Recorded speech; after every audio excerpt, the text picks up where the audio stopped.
किसी ने सच ही कहा है कि कुछ किए बिना जय जयकार नहीं होती और कोशिश करने वालों की कभी हार नहीं होती। हेलो स्टूडेंट्स, कैसे हैं आप लोग और कैसी चल रही है आप लोगों की तैयारी। स्टूडेंट, आपकी तैयारी को ध्यान में रखते हुए इस वीडियो में मैं आपको कुछ ऐसे टिप्स बताऊंगा कि हिंदी की तैयारी कैसे करें। हिंदी की तैयारी मात्र 15 दिनों में हम कैसे कर सकते हैं और हिंदी में हम 100 में 100 कैसे लाएं। देखिए स्टूडेंट, अगर आपकी सोच अच्छी है, अगर आप लोग सोचते हैं कि हम 100 में 100 ले आएंगे तो आप 100% और डेफिनेटली आप ले आएंगे, ठीक है। लेकिन अगर आप लोगों की सोच पर डिपेंड करता है कि आप कैसा सोचते हैं।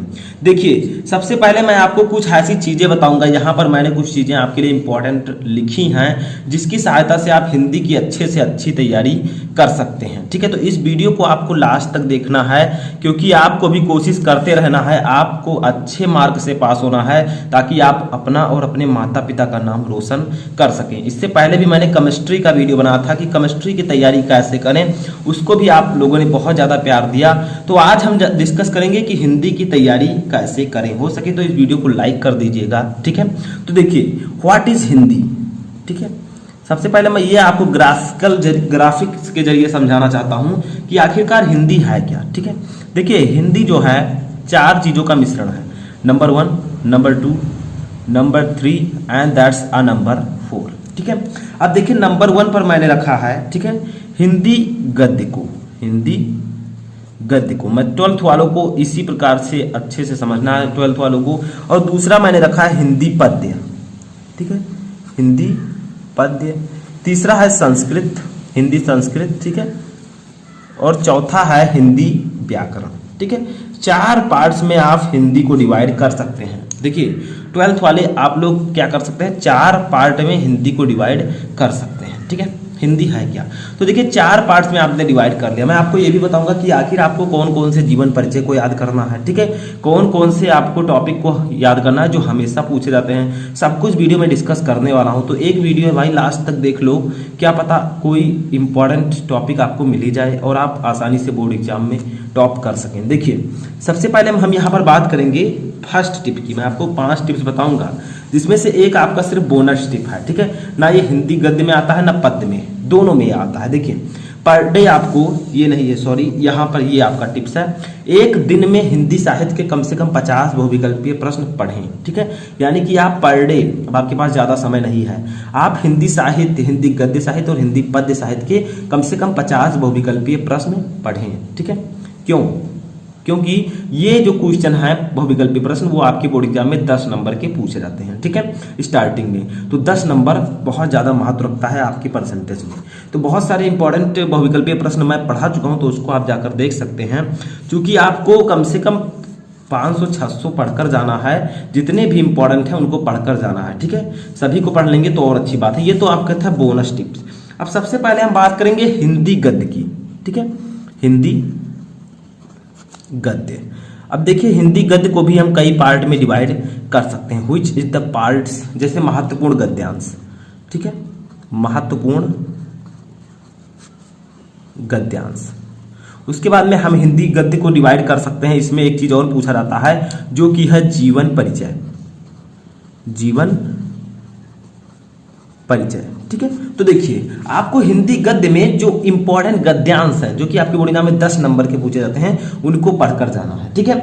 और आपका जो जीवन परिचय है इंपॉर्टेंट, उनको भी पढ़कर जाना है। महत्वपूर्ण गद्यांश जो है वो आपके राष्ट्र के स्वरूप और अशोक के फूल, इन सभी चैप्टर से ज्यादातर पूछे जाते हैं, ठीक है। तो इन गद्यांश को आपको पढ़कर जाना है ताकि 10 नंबर आपका आसानी से क्लियर हो सके।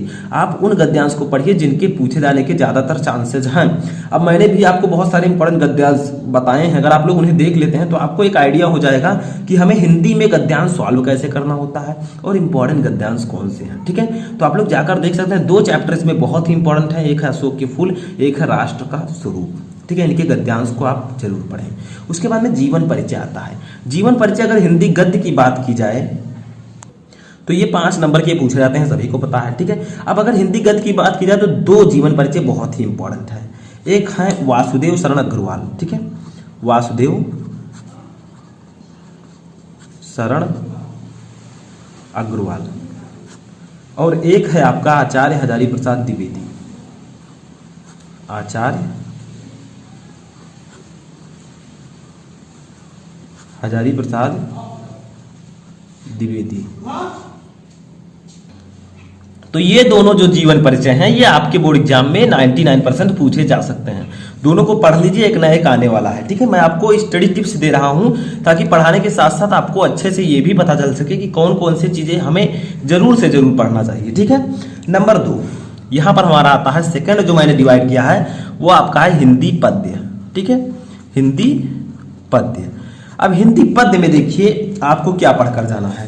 तो हिंदी पद्य के लिए मैंने यहां पर लिख रखा है कि सभी महत्वपूर्ण पद्यांश और कवियों के महत्वपूर्ण जीवन परिचय को पढ़कर जाइए। हिंदी पद्य में भी आपको 2 चीजें आप में डिवाइड होती हैं, दो पार्ट में आप इसे भी डिवाइड कर सकते हैं। नंबर 1 है महत्वपूर्ण पद्यांश, महत्वपूर्ण पद्यांश, और नंबर 2 है जीवन परिचय। ठीक है, इसमें भी यही दोनों चीजें लगभग पूछी जाती हैं हिंदी पद्य से। ठीक है, तो देखिए महत्वपूर्ण पद्यांश की अगर बात की जाए तो आप लोग अच्छे से तैयार करके जाइए। जो आपका चैप्टर है फर्स्ट वाला, ठीक है, जो आपके फर्स्ट चैप्टर अयोध्या सिंह उपाध्याय जी ने लिखा है, ठीक है, पवन दूतिका जिसमें चैप्टर है श्रद्धा मनु है, इन सबसे चैप्टर से ज्यादातर पद्यांश पूछे जाने के चांसेस होते हैं।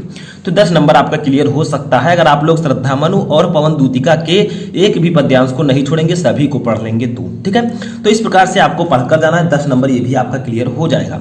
अब बात आता है जीवन परिचय। जीवन परिचय इसमें 2-3 इंपॉर्टेंट हैं। अयोध्या सिंह उपाध्याय जी का भी इंपॉर्टेंट है, जयशंकर प्रसाद हैं। ठीक है, जयशंकर प्रसाद जी हैं जिनका जीवन परिचय आपको पढ़कर जाना है। महादेवी वर्मा जी हैं। ठीक है, महादेवी वर्मा, रामधारी सिंह दिनकर, इन तीनों का जीवन परिचय जरूर से जरूर पढ़कर जाना है। ठीक है, मेरे हिसाब से, जिसमें आपका 5 नंबर आसानी से क्लियर हो सकता है। इसमें भी जीवन परिचय 5 नंबर के पूछे जाते हैं। अब बात आती है हमारा तीसरा टिप्स, संस्कृत के महत्वपूर्ण गद्यांश। तीसरा हमारा जो पार्ट है वो संस्कृत है। ठीक है, तो संस्कृत के महत्वपूर्ण गद्यांश और श्लोकों को पढ़कर जाएं। इससे पहले आपको एक चीज और भी ध्यान रखना है, आपके पास 2 कहानियां होती हैं, जैसे पंचलाइट बहादुर। ठीक है, पंचलाइट एंड बहादुर। ठीक है, तो आप कीजिए क्या, बहुत ही सरल और बहुत ही आसानी से आप इन दोनों टॉपिक के मार्क्स को अचीव कर सकते हैं। ठीक है, पंचलाइट और बहादुर कहानी आपके बोर्ड एग्जाम में 5 नंबर के पूछे जाते हैं। ठीक है, अब आप कीजिए क्या, पंचलाइट कहानी का उद्देश्य और सारांश याद कर लीजिए और बहादुर कहानी का उद्देश्य और सारांश याद कर लीजिए। कोई नहीं रोक सकता 5 नंबर आपको प्राप्त करने से। ठीक है, पंचलाइट कहानी का सारांश या उद्देश्य याद करिए पहले। तो देखिए कहानी तो बहुत सरल है, मैंने भी बताया है बहुत ही इजी वे में, तो आप उसे जाकर देख सकते हैं और इसका उद्देश्य भी मैं पढ़ा चुका हूं। तो कहानी और उद्देश्य अगर आप याद कर लेंगे दोनों का तो भैया 5 नंबर तो पक्का ही पक्का है। ठीक है, ये आपका लिखा है जिसको, ये आपका क्लियर है 5 नंबर। ठीक है, अब हम आते हैं हिंदी संस्कृत, जो आपका खंड काव्य है उसको भी आप जो आप में है उसको पढ़ लीजिए, वो तो क्लियर ही रहता है। अब हम आते हैं अपने अगले टिप पर, संस्कृत आता है तो संस्कृत के महत्वपूर्ण गद्यांश और श्लोकों को पढ़ने। ठीक है, अब देखिए संस्कृत को भी हम 2 पार्ट में डिवाइड कर सकते हैं। संस्कृत में भी 2 पार्ट्स होते हैं। नंबर 1 है आपका गद्यांश, गद्यांश, और नंबर 2 है श्लोक। ठीक है, अब देखिए गद्यांश जो ज्यादातर पूछे जाते हैं वो आपके पूछे जाते हैं संस्कृत भाषा या महत्वम, पंचशील सिद्धांत, इन 2 चैप्टर से ज्यादातर गद्यांश पूछे जाने के चांसेस होते हैं। वैसे और भी जातक कथा है जैसे उलूक जातकम, नृत्य जातकम, इन सबको भी पढ़कर जाइए, लेकिन ये 2 चैप्टर के, इन दोनों चैप्टर के एक भी गद्यांश को आपको मिस नहीं करना है क्योंकि इससे पूछे जाते हैं। और श्लोक में जो आपका सुभाषित रत्नानी, सुभाषित रत्नानी, ये 7 नंबर आपका रखा ही रखा है। 7 नंबर इसका गद्यांश का और 7 नंबर इसका क्लियर है, क्योंकि गद्यांश में आपके 2 चैप्टर संस्कृत भाषा या महत्वम और उसके बाद में आपका पंचशील सिद्धांत, इनके सभी गद्यांश को पढ़ लीजिए, क्लियर हो जाएगा नंबर। ठीक है, श्लोक में सुभाषित रत्नानी चैप्टर के अगर आप सभी श्लोक को पढ़ लेते हैं तो आपका 7 नंबर क्लियर है, क्योंकि इस चैप्टर से एक ना एक श्लोक पूछा ही जाता है। ठीक है, अब भैया हमारा लास्ट में आता है यहाँ पर, ठीक है, चौथा टिप्स, सभी महत्वपूर्ण चौथा टिप्स हमारा आता है। ठीक है, चौथा टिप्स आपका है यहाँ पर, देखिए अब हम व्याकरण में आते हैं। एक दिन में हिंदी साहित्य के कम से कम, सॉरी ये नहीं है आपका, ये है। ठीक है, पर डे 10-10 बहुविकल्पीय प्रश्न पढ़ें, रस, छंद, अलंकार, पत्र लेखन और महत्वपूर्ण निबंध को पढ़कर जाएं। देखिए अब हमारा आता है लास्ट में व्याकरण। व्याकरण जो है बहुत ही इंपॉर्टेंट है। व्याकरण में भी हमारे कई पार्ट्स हो सकते हैं जो कि मैं आपको बता सकता हूँ कि कौन कौन सी चीजें इंपॉर्टेंट हैं। ठीक है, व्याकरण में सबसे पहले मैं बात करूं तो आपका जो संधि विच्छेद है, ठीक है, वो बहुविकल्पीय होता है। विभक्ति और वचन, शब्द युग्म, शब्दार्थ, अनेक शब्दों के लिए एक शब्द, ये सब बहुविकल्पीय होते हैं। तो 10-10 क्वेश्चन, 10-10 बहुविकल्पीय प्रश्न हम इन सभी टॉपिक के डेली पढ़िए। अब 10 दिन में आपने 100 क्वेश्चंस पढ़ लिए एक टॉपिक के, तो क्लियर है, 2-2 नंबर जो आपके पूछे जाते हैं वो तो क्लियर ही हो जाएंगे। अब एक चीज आपका इसमें रस छंद अलंकार, रस छंद अलंकार, ठीक है, ये सभी 2-2 नंबर के पूछे जाते हैं, यानी कि तीनों का अगर बात किया जाए तो 6 नंबर, ठीक है। अब 6 नंबर बहुत ही आसान है। आप रस में हास्य रस, करुण रस, वीर रस, इन सबको याद कर लीजिए। छंद में आपको याद कर दोहा, रोला, सोरठा, अलंकार में श्लेष, यमक, उत्प्रेक्षा, ठीक है, इन सभी को याद कर लीजिए। 6 नंबर क्लियर है। और रस छंद अलंकार पूरे तीनों टॉपिक को मैं एक ही वीडियो में पढ़ा चुका हूँ, 17-18 मिनट का वीडियो, अगर आप देख लेंगे तो 6 नंबर तो रखा ही रखा है, ठीक है। तो ये चीज़ हमेशा ही पूछी जाती है, तो 6 नंबर आपका इसमें क्लियर है। पत्र लेखन में आप पत्र लिखना सीख जाइए, बस किसी भी टॉपिक पर आपको पत्र लिखना है तो आप आसानी से लिख सकते हैं। सिर्फ आपको वो पता होना चाहिए कि आखिर हमें किस प्रकार से लिखना है, पैटर्न पता होना चाहिए, ठीक है। और पत्र लेखन है आपका ये निबंध, निबंध में कोरोना वायरस, पर्यावरण प्रदूषण, ठीक है, और विज्ञान वरदान या अभिशाप, ये सब निबंध ट्रेंडिंग में चल रहे हैं, सबसे ज़्यादा पूछे जाते हैं, तो इनको आपको तैयार करके जाना है, ठीक है। तो इस प्रकार से आप हिंदी गद्य, पद्य, संस्कृत, व्याकरण को कुल मिलाकर आप 100 में 100 ला सकते हैं। बस आपको कड़ी मेहनत करनी है। कुछ चीज़ें मैंने आपको बताई जो हमेशा, जैसे रस छंद अलंकार, ये सब हमेशा पूछे जाते हैं। श्लोक में सुभाषित रत्नानी चैप्टर के श्लोक पढ़ लीजिए। गद्यांश में आपको संस्कृत के गद्यांश में पढ़कर जाना है, संस्कृत भाषा या महत्तम,